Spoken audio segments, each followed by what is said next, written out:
Matt Provence, Steve Degler. We go to inning number 4 at Coca-Cola Park. And Tyler Cloyd has the same 3, 7, 8, 9 that started Doom in inning number 3. And it begins with Josh Tolley, 0 for 1, having grounded out to first his first time up. Spank, if it's fair, it's trouble, but that ball will hook foul.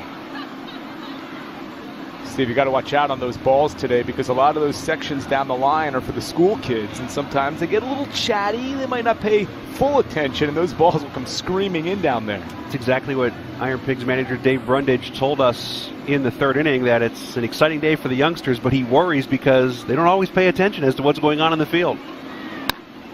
Is it always just the kids that don't pay attention? Unfortunately, no. Meanwhile, Cloyd ahead 1-2, and you kind of feel a bit for Cloyd because he was cruising along and he allows a bunt single. Now again, he had the opportunity to make a play and he just couldn't make it, and then everything snowballed so quickly. A weakly hit ground ball and a hit and run became an infield single, and just like that, you get to the top of the order, and this hot lineup turned that into 4 runs on 6 singles. Yeah, more singles than a Manhattan nightclub on a Saturday evening. I mean, it was just one after the next. 4 ones are score. Man, this one is slapped out, shallow left, or spinning, just can't get there. It falls in. So another weakly hit ball. And Buffalo has cranked out 7 hits here already through 3+ innings against Cloyd. And I think one of them, the one by Mauro Gomez, was really worthy of the title hit. Let's get a look. Pitch that is down and away, but Tolley, who has been a very good hitter throughout his career, just reaches out, pokes it off the end of the bat, and finds some open territory in left center field. I know you and Mike Zambelli talked about it, but it's one thing too to say, well, look, they were hitting the ball in places where nobody was, and they got the bat on the ball. But keep in mind, Marty Brown had a couple of key decisions there. The hit and run, which you talked about, turned out to really be the big difference in the inning. The inning may never have gotten started with the double play. And then sending the runner home, the first run, which was bold. Now Velez takes strike. A good throw by Castro, and the rally never happens either. And not even a perfect throw. Just had to get it to home plate on line. It was a 3-hopper to the first base side. LaRue made it a close play with a good effort, but IronPigs still looking for their first outfield assist. That would have been a great time to get it. Velez had the bunt single. Grounds one right back to Cloyd. This could be 2. There's 1. And the relay throw not in time to get the very fleet of foot Eugenio Velez, who runs well and beats it out to keep the inning alive with 1 out. 1-6 on the fielder's choice. It's a good trade for the Bisons to get Tolley off the base paths and replace him with Velez. Cloyd able to get his body in great position, already turned towards second as he fielded the ball, or did the best he could, but Velez just too fast and the ball not hit sharply enough. Goins hit the ball that was right by Orr at short on the hit and run. His momentum was going to second. The ball was going to Orr's right, and Orr knocked it down, but not enough to make a play. And then that spelled really the real part of doom there. Instead of an inning-ending double play, set 2 on with 1 out. 3 of the next 4 batters had RBIs. 4-1 Buffalo. And that one away. We've seen the IronPigs pitch out more under Dave Brundage than we did with Ryan Sandberg the last 2 years. Cloyd is normally a guy who's around the plate, so you might decide to pitch out 1-0, thinking Marty Brown may start his runner again. But you normally don't do it after you make a move to first. Yeah, Cloyd, thinking along your lines, worried about Velez. 4 for 4 stealing is the former San Francisco Giant and LA Dodger. Parts of 5 years in the major leagues in the NL West. There he goes. And they went hit and run. It slapped foul, third base side. And Velez got a very good jump. But Steve, you had him pegged perfectly there, knowing that he probably would be off. Goins really took a long look at that pitch before slapping at it. Velez probably would have had the base stolen. Although Steve LaRue put on quite a throwing show here on Saturday night, catching Anthony Gose twice in Game 2 of the doubleheader. And he has caught 4 of 8 base stealers so far this season. Yeah, very good percentage for a guy who essentially is in his first year of AAA baseball. Runner leads off and bunt shown. but now ball 2. Now, I'll ask you this. I mean, what's going on in Tyler Cloyd's head? He knows that Jonathan Pettibone just got called up to the big leagues. It was probably going to be Cloyd or Pettibone. And what do you think goes through his mind when he prepares for the start today? It's a very interesting scenario because you're probably angry first and foremost because you think you're the guy that should be going up, but you can't let it affect what you do out there on the mound. You've got to go out there and still pitch your game. Could be 2. There's 1 to throw a little bit errant, and the runner able to beat it out. Cody Overbeck at first tried to make the old catch and tag at the same time, but Goins was able to get by. Keeps the inning alive. Let's get a look at the replay. Or on one knee, a little wide for Hernandez, but in the right direction. But Cesar knew he was going to be in some trouble here with a potential takeout slide from Velez, so he cleared quickly and just offline as he made that turn to first. Overbeck tried to catch and tag, but could not come up with it.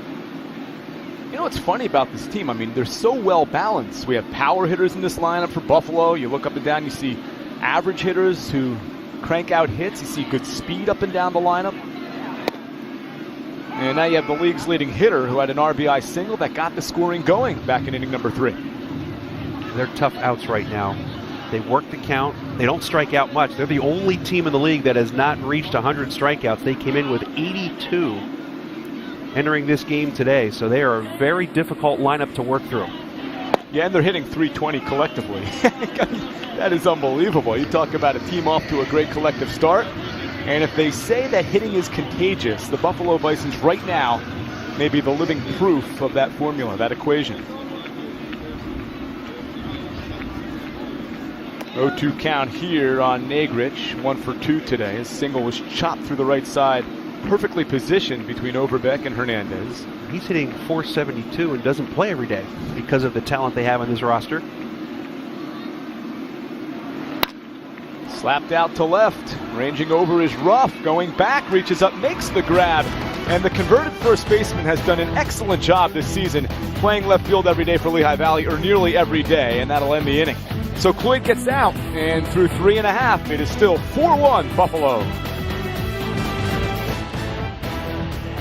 Education Day here at Coca-Cola Park in Allentown. The IronPigs trying to get a win here. Buffalo on the road has a chance for a perfect 8-0 road trip. They've won the first 3 games of the series, and now the Pigs down 3 have got to figure out the veteran, Justin Germano. Germano, as you would expect from a guy who's been around a long time, really mixing his pitches, flipping that curveball up there to right-handers, that two-seam fastball, getting a lot of ground outs. He's a guy that knows what he's doing out there, and not a guy that often gives up a 4-0 lead. The Pigs hoping today is the day.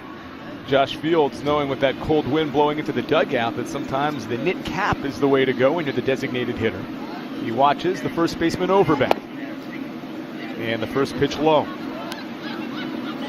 Cody Overbeck has a lot of long hits this season, and is 1 for 1, not a real good indicator as he rolled one, maybe the shortest distance on any hit he's had this year, a little infield single back in inning number 2. He doesn't leg out many hits, but he tapped a curveball softly to the left side. And he made up for it by being caught stealing. It was a failed hit and run attempt, and he was let out to dry. But Cody's been hot. And Germano knows it. There's a veteran throwing a 2-0 curveball for a strike. Grounded to third, gobbled up by LaRoche, whose throw is in time. And Cody Overbeck gone 5-3, retired by a guy whose father, towards the end of his career, had the LaLob. Remember the old Ethos pitch brought back by Dave LaRoche, a 2-time American League All-Star during his 14-year career. This ball thrown a little bit more velocity than a LaLob by Andy LaRoche, one of his 2 sons who has played in the big leagues. Stretch by Gomez at first. Plenty of time to get Overbeck. And LaRoche is what a great family. Brothers played together in Pittsburgh for a time. And Adam really was a late bloomer, a guy that came up as a prospect, took a while to click as an everyday player, and last year hitting more than 30 home runs, really becoming a guy that has significant everyday value, and so perhaps Andy can follow in his brother's footsteps. Andy is 29 years of age right now. Castro with an 0-2 count. Lines one, right center field, that'll get down. And Castro is 2 for 2. And for a guy that came in slumping against a veteran pitcher who's very savvy, Castro's had a couple of nice 2-strike hits today. Interesting approach by Germano. The first time up, it was curveballs. Castro got one up enough that he could get a base hit on a broken bat to left field. Here it was fastballs. He jumped ahead with a couple of fastballs, and then Tolley actually set up off the plate with his target. And Castro, not to be deterred, goes out there and gets it and lines one into right center. He came in 4 for his last 33, but he's a very streaky guy, and 2 impressive hits for Leandro today. I had to make sure that his birth certificate didn't read Duncan as a last name. Remember, Mariano Duncan. Now the pitcher swung on a ground ball to third. It's gobbled up by LaRoche. Goes to second for 1 and starts a tremendous double play. Castro only walked 17 times. You don't walk your way off the island, the old saying by Mariano Duncan. But a double play ends the 4th inning here at Coca-Cola Park. We're through 4. Buffalo leading 4-1.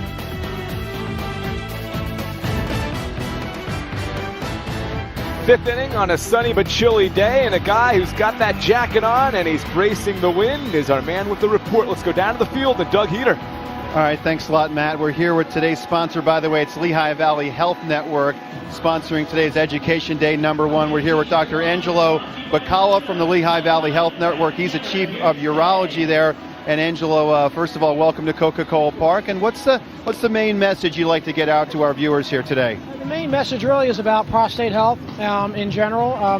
We feel it's real important to have a conversation with your doctor about the risks and benefits of getting screened for prostate cancer, as well as other prostate conditions that really affect your quality of life. It's important to have that conversation because if you're the candidate for screening, you can get detected early, and early detection really is the best chance of cure. Lehigh Valley Health Network has been involved with the IronPigs since the beginning. What's been the benefit, or how nice is it to be able to take advantage of this venue here to get these types of messages out? It's great because we have that ability to really hit a target audience. Obviously, a lot of men and women come to these games, but it's an important concept for us to really be able to hit home this message, drive it home with them here. Speaking of games, there's a unique video game that I know you want to talk about here at Coca-Cola Park that's unique to anything here in the country.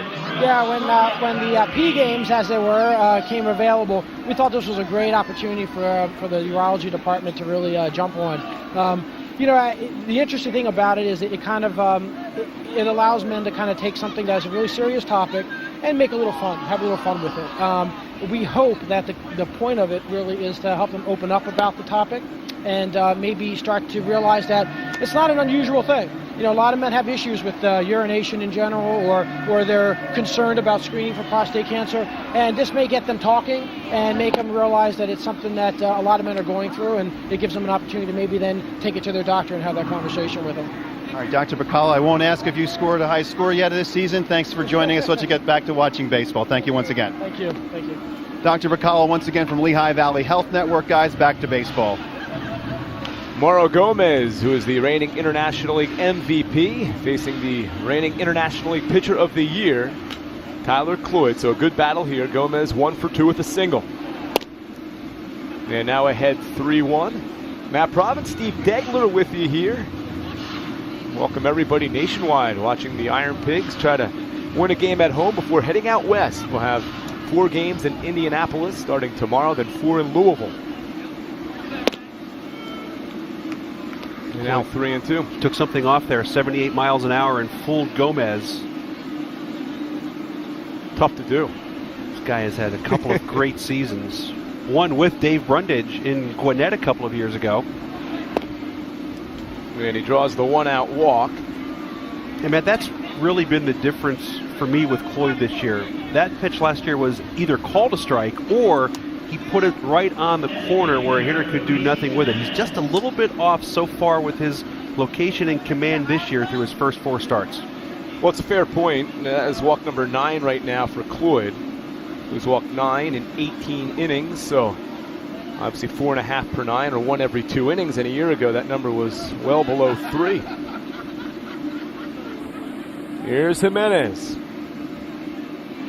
Man, the big fella watches that one away. And I thought, too, the strike zone has been a little bit smaller this series than the strike zones I've seen earlier this year. And for whatever the reason, who knows. But Cloyd is a guy that can really surgically operate if he's got a little bit extra room on both sides of the plate. And that's definitely advantage Buffalo offense right now with the way they are swinging the bats. If you put them in hitters' counts, They are locked in at this point.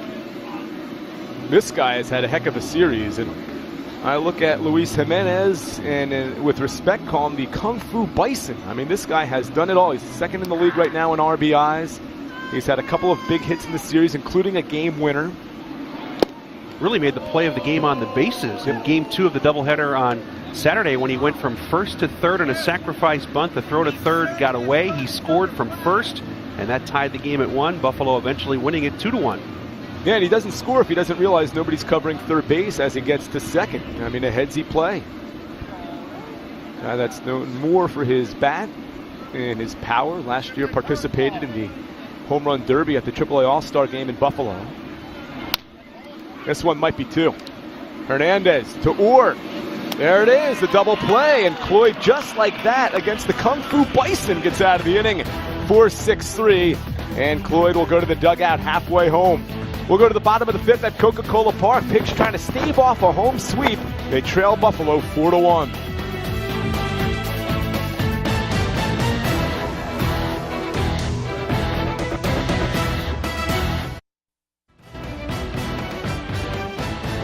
And for fans who might not come out to Coca-Cola Park who have never been here, this is a big hit here. The pork racers all go at it.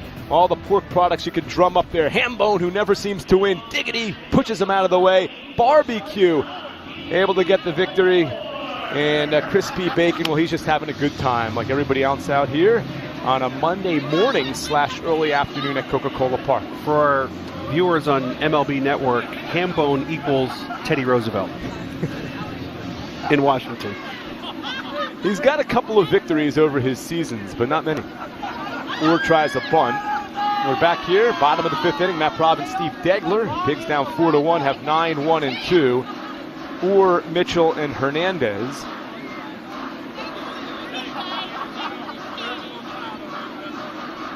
At Coca-Cola Park, you've got things like the pig pens where the pitchers warm up. The offices are pig styes. The name tag outside of Dave Brundage's door in the managerial office says Boss Hog. And that's the way things are here in minor league baseball. Oh, and by the way, did you get your Pork Illustrated upon coming through the entry gates today? As always, I pick it up. Or 0 for 1, the veteran. And he lays off the Germano breaking ball. Or is a guy who has been a big help for Philadelphia last couple of years since joining the organization. And every manager that has had Pete Orr says basically the same sentence: I love Pete Orr. He's great for a National League game. He can play anywhere on the infield. He can play either corner outfield position. Runs very well, puts the bat on the ball. Pete has quite a bit of experience with Team Canada. And here he is on the second base side as the shortstop. This is not your routine 4-6-3 double play to end the top of this inning. He's got to shift to his right to get to the bag, almost turning it like a second baseman, even though that throw came from the right side of the diamond. Tough play by the second baseman, Negrich. The off-balance throw, not in time, and there's the speed we talk about with Pete Orr. Negrich did a good job getting rid of that ball like a hot potato. I mean, he got it in his hand, and he quickly released the thing, knowing he'd have to hurry to beat Pete Orr. But Orr able to beat it out, and for a team looking for a spark here, an infield single from number 9, good place to start. Great range by Negrich up the middle with that jump throw a la Roberto Alomar. Got it to carry there, but Orr with that speed coming from the left side just does beat it out for the 7th Lehigh Valley hit. You know, Dave Brundage had a little tune-up for that Luis Jimenez shift. Pigs coming from Pawtucket last series, and every time David Ortiz, as Big Papi was on rehab with the Paw Sox, came up, a very similar shift, and I called maybe the first 5-6-3 double play I can think of in 17 years of doing this. And Big Papi into several outs as a result of the shift. Compliment to Dave Brundage on his defensive alignment. How come we never see 3 guys on the left side of the infield? It's always against the left-handed batters. Well, because, you know, we lefties, we want to pull everything. Is that what it is? Can't take the ball the other way. Even our pork here at Coca-Cola Park, we pull that too. Jermaine Mitchell, 1 out of 2, had a hustle double. And as a result of it, it led to the lone Pigs run. Maybe Dave Brundage put something on here. Got a good runner on first. You got a guy at the plate who makes contact. Germano certainly doesn't want to fall behind 3-1. And You need to somehow find a way to get this offense going. Guy on deck is 0 for 2, but allowed 0 for 2 in Cesar Hernandez. Now 3-1. Again, Germano in a fastball count doesn't throw the fastball. He goes with a changeup away. There's Dave Brundage, won the championship in this league in 2007 with the defunct Richmond Braves, now the Gwinnett Braves. Runner does go, and the ball's fouled off. Richmond has a Double-A team now, the Richmond Flying Squirrels, affiliated with the San Francisco Giants. They're doing a very good job down there. Let's watch this hustle double by Jermaine Mitchell, just out of the reach of the second baseman Negrich. He never stopped out of the box. Look at him go! And he's able to beat the throw on a bang-bang play, and Mitchell surely can scoop. Down by 4, it was a gamble, but it paid off because he was able to work his way around for that Lehigh Valley run. Big pitch here. Runner off, and it's lined through the hole. Base hit. Or does not stop. He'll take third. Jermaine Mitchell is 2 for 3, and the Pigs have first and third. Nobody out in the bottom half of the 5th inning. Another good at bat by Mitchell. Work the count full or in motion. That big hole on the right side, Jermaine Mitchell takes advantage, and just like that, the IronPigs bring the tying run to the plate with nobody out in the 5th inning. Germano left that pitch right out over the plate, and he's in some trouble here. Germano got hit hard in his first 2 starts of the year. Then, Wednesday against Syracuse in game 1 of a doubleheader, he took a no-hitter into the 5th inning. Eventually gave up 3 runs in 5 and a third, but he's in some trouble right here in a couple of base hits. You got the guns coming up, 2, 3, 4, and all 3 guys have had at least 1 good at-bat against Justin Germano. Hernandez grounded out on a fabulous play by the shortstop Goins first time up. And this pitch down low. Later lined one sharply, but on a day where you really don't want the ball in the air. And he pegged it to center. Certainly not to right field. Everything's been knocked down that way. You've got a chance if you get one to left, get it right down the line. Watch Mitchell at first. And it's grounded to first. This could be 2. And Jimenez to second for 1. Back to first. Double play. A run scores, but certainly Justin Germano will take the 2 outs. The IronPigs just unable to come up with that big hit so far in this series. And Mauro Gomez not known for his defense, but he turns that one very nicely. And just like that, base is empty, 2 outs. No RBI for Cesar Hernandez, who came in 4th in the International League in hits this season. 21 and now 65 at-bats. And with the bases clear, here is a red-hot young prospect, and Cody Ashe is 1 for 2, a double and RBI, and Ashe has a 6-game hitting streak now after that double back in inning number 1. Well, Cody came up from Clearwater to Reading last year and had some struggles early on. He hit 191 in his first 26 games and then just took off, hit 369 in the month of August, and a little bit of a slow start this season. Nothing like last year when he made the jump to Double-A, but it is coming on in a hurry for Ashe. 10 for his last 22. You and I have talked about it, but little Wade Boggs in his approach, hits it sharply. In fact, his double came to left center field, his first at-bat. Had an RBI ground out in inning number 3, so the only RBI the Pigs have had here this afternoon, down 4-2. And you have to think as he gets older and learns to turn on the ball a little bit more, he's going to hit some more home runs. Power always one of the last things to come around for a young hitter.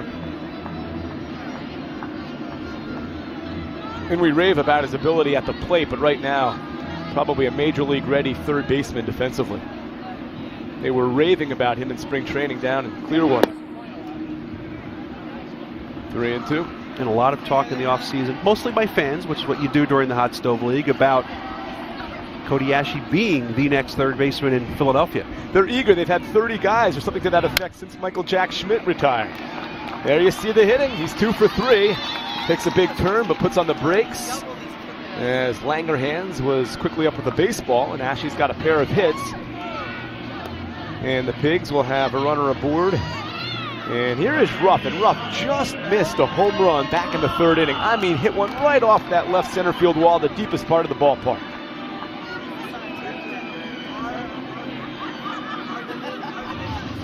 Ruff has not caught fire yet. He's getting his hits, but 1 a game, mixing in some doubles, just the 1 home run. But he's another guy. It doesn't take much to get him off to a hot stretch. Yeah, a lot of people tuning in probably want to see this guy they've heard about as he swings and misses there. But Ruff, 51 home runs in the fiscal baseball year, if you include the 10 he hit in Venezuela. Had 38 in Reading last year. That broke the Reading record set by Ryan Howard, the guy to smash a record of. And then 3 more in Philadelphia after he jumped to AAA and got a September call-up with the Phillies. But even last year, Steve, we talked about it, 1 home run through April. So don't panic with 1 home run so far through April this season. He hit 20 in the month of August, becoming the first guy to do that since Sammy Sosa for the Cubs hit 20 in a month. Pretty good company. I would say so. Ruff won the Joe Bauman Award last year for the most home runs in the minor leagues, 1 more than Will Myers. Down low, and some people point to the 26 years of age and feel that might be a detriment to his really ability to come up and be a guy that Philadelphia counts on, but some guys are late bloomers, and personally, I've been impressed with his play in left field. I heard a lot of mixed reports, a guy who played first base his whole career going out to left, and had a couple of errors in spring training, but there hasn't been a play I've said, you know, Darren Ruff with more seasoning should have made that play. Ashe goes.